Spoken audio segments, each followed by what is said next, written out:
le monde tourne. Direction la Birmanie, refusant de tirer sur leurs concitoyens. Les informations pullulent.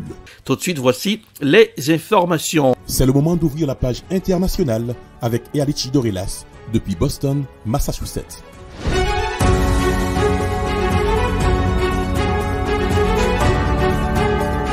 Mesdames, Messieurs, bonsoir, c'est un joyeux week-end, bienvenue dans la page internationale au grand journal du 14h, dernier numéro de la semaine avec vous depuis la newsroom à la capitale des grandes universités du monde, Boston, Massachusetts, Erlichi Dorelas, pour présenter la page internationale, à Jacques Mel pour le grand journal, Joël François Rubens assure les manœuvres techniques. Bonsoir aux auditeurs de la radio évangélique Osana, 102.3 FM à Jacques Mel. Nous n'avons pas pour objectif de détruire l'Ukraine, affirme Vladimir Poutine. Le président russe Vladimir Poutine a fait une série de commentaires sur la situation en Ukraine à l'occasion d'un sommet des ex-républiques soviétiques au Kazakhstan. Voici un reportage à signer Euronews. Nous n'avons pas pour objectif de détruire l'Ukraine, a assuré Vladimir Poutine à Astana. La guerre en Ukraine a concentré toute l'attention lors du sommet organisé au Kazakhstan entre la Russie et les pays d'Asie centrale. Le président russe a même reconnu que les ex-républiques soviétiques étaient préoccupées par le conflit. Lors de la conférence de presse, un journaliste lui a demandé s'il allait rencontrer son homologue américain Joe Biden lors du G20. Voici sa réponse. Vous devez lui demander s'il est prêt à mener ces négociations avec moi. Franchement, je n'en vois pas la nécessité en général. Il n'y a pas encore de plateforme pour ces négociations. Le chef du Kremlin a également évoqué le lien présumé entre les couloirs humanitaires pour le transport des céréales ukrainiennes et l'attaque du pont de Crimée, avec une menace à peine voilée.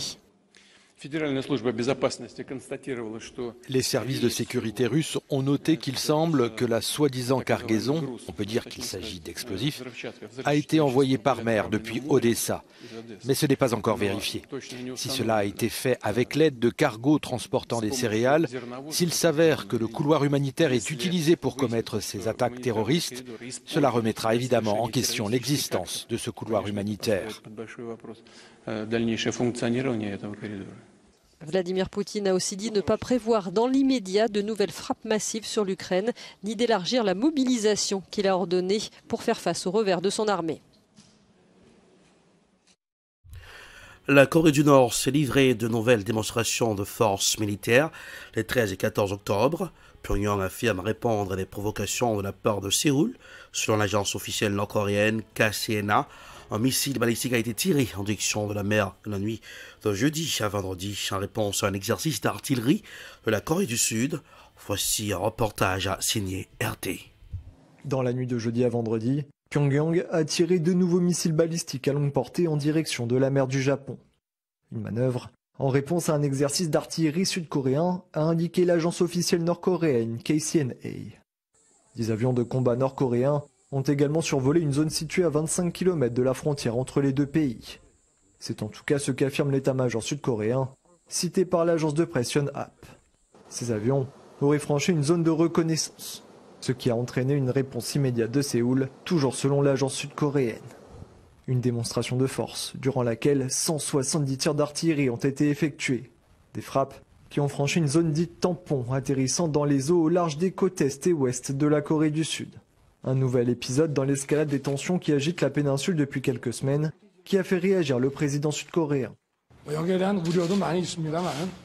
Cette situation suscite de nombreuses inquiétudes.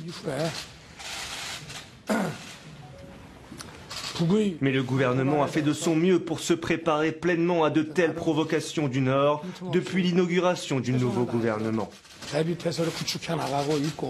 Nous sommes en train de les examiner. Ces provocations constituent une violation de l'accord militaire intercoréen. Après les premiers tirs de missiles depuis 2017 ayant survolé le Japon le 4 octobre dernier, la fébrilité des deux frères ennemis n'a cessé de croître. Pyongyang réfutant les accusations d'agression émises par Séoul et ses alliés, et déclarant répliquer aux manœuvres militaires conjointes entre Séoul et Washington. De son côté, le Japon s'est également exprimé. Par la voix de son ministre de la Défense, l'archipel a déclaré qu'il continuerait à coopérer avec les États-Unis et la Corée du Sud. Le ministère de la Défense continuera à analyser les informations connexes et à prendre toutes les mesures possibles, en étroite coopération avec les États-Unis, la Corée du Sud et les autres pays concernés, Nous sommes déterminés à protéger la vie de nos citoyens et leur mode de vie pacifique. Le 5 octobre dernier, l'ONU avait exhorté la Corée du Nord à cesser toute nouvelle manifestation d'hostilité.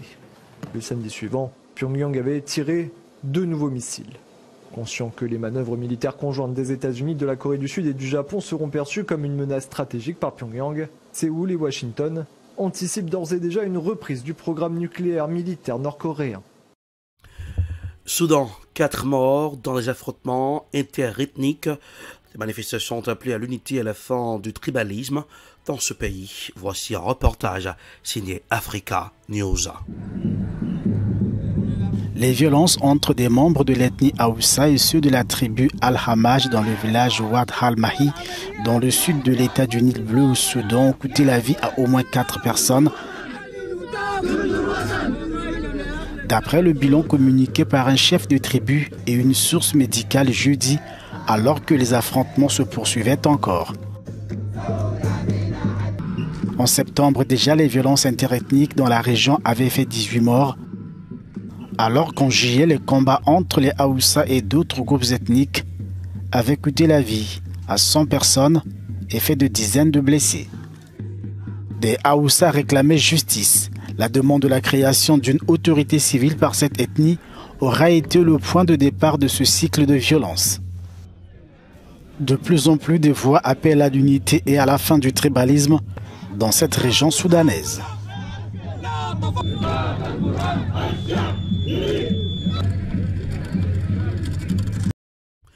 Direction l'Allemagne, hausse des prix du carburant. Allemagne vers un hiver de la colère. Voici un dossier spécial signé la 5 à l'émission C'est dans l'air. Luckenwalde, son soleil, son église, et depuis peu ce bus qui sillonne la campagne allemande. Bonjour. Bonjour. Lancé par une association de consommateurs, il vient répondre aux questions des habitants sur la vie courante grâce à des téléconseillers. En ce moment, la moitié des demandes concernent les factures d'énergie. Alors, expliquez-moi votre situation. Jusqu'ici, avec mon père, on payait 80 € par mois pour le gaz. Et là, d'un coup, ils nous ont fait passer à 215 € sans prévenir. La situation de ce quadragénaire est devenue un classique. Les prix de l'énergie ont bondi de 44% en Allemagne cette année. Sa facture à lui va même encore grimper à 310 € par mois. Il a beau travailler, ce sera difficile à payer.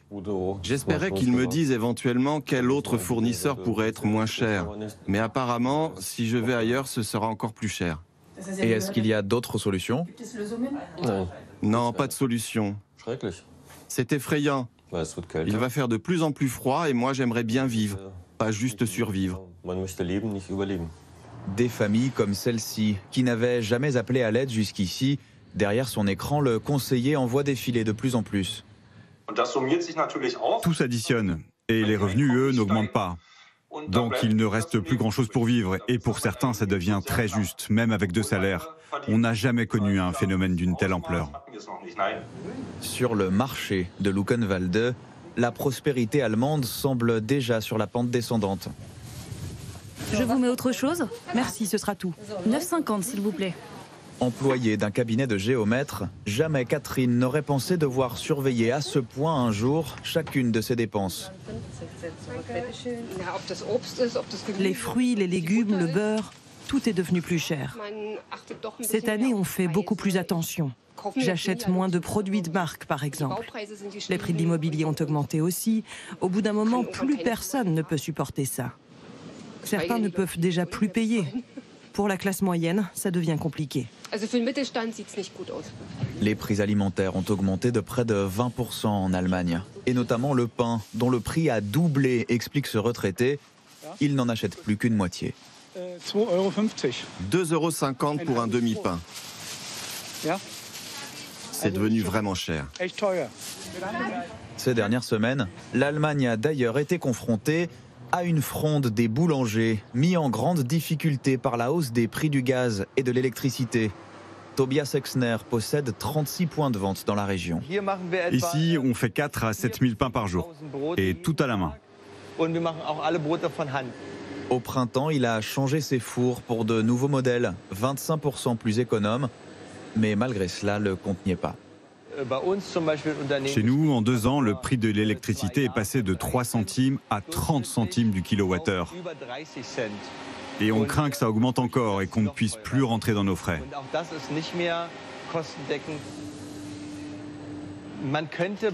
On a pensé à baisser la température de cuisson.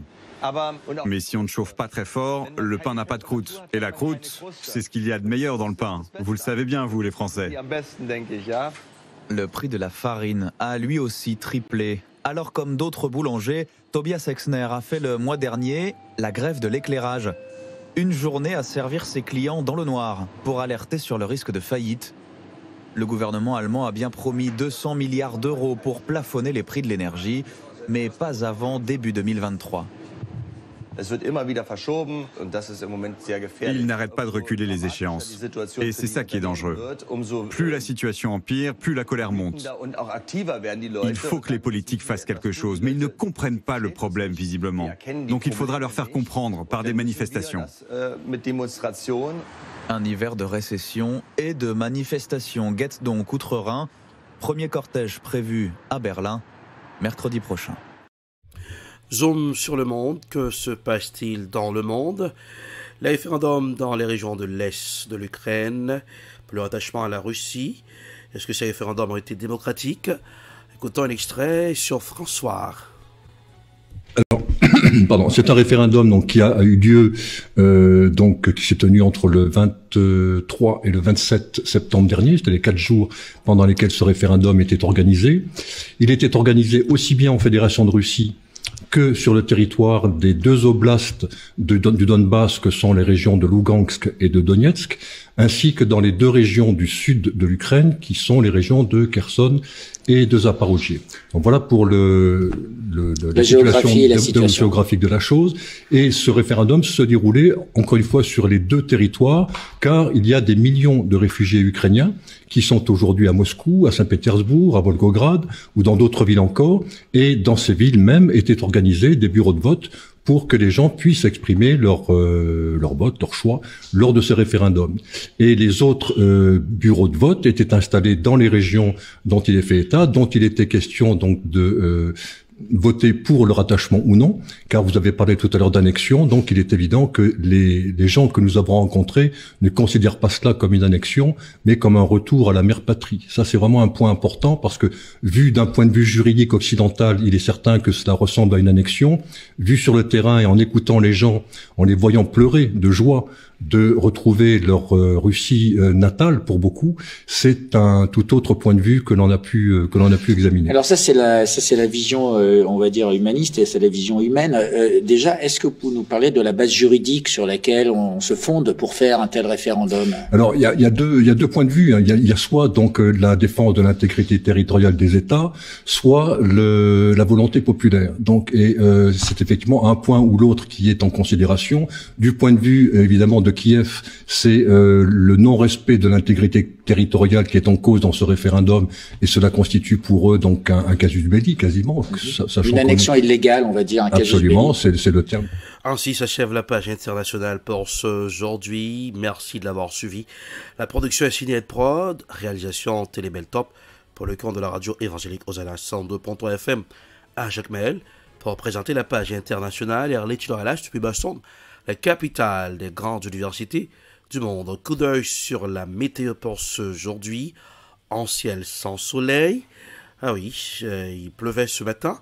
En ce moment, il ne pleut pas à Boston. Voilà, mais pas de soleil. 61 degrés Fahrenheit. 61 degrés Fahrenheit. Ça donne 16 degrés Celsius. Jacques Mel, 87 degrés Fahrenheit. 31 degrés Celsius. Bonsoir Joannel, bonsoir Rubens. Bonsoir aux auditeurs à la radio évangélique Hosanna 102.3 FM à Jacques Mel. Passez un excellent week-end. Bonsoir, à la semaine prochaine.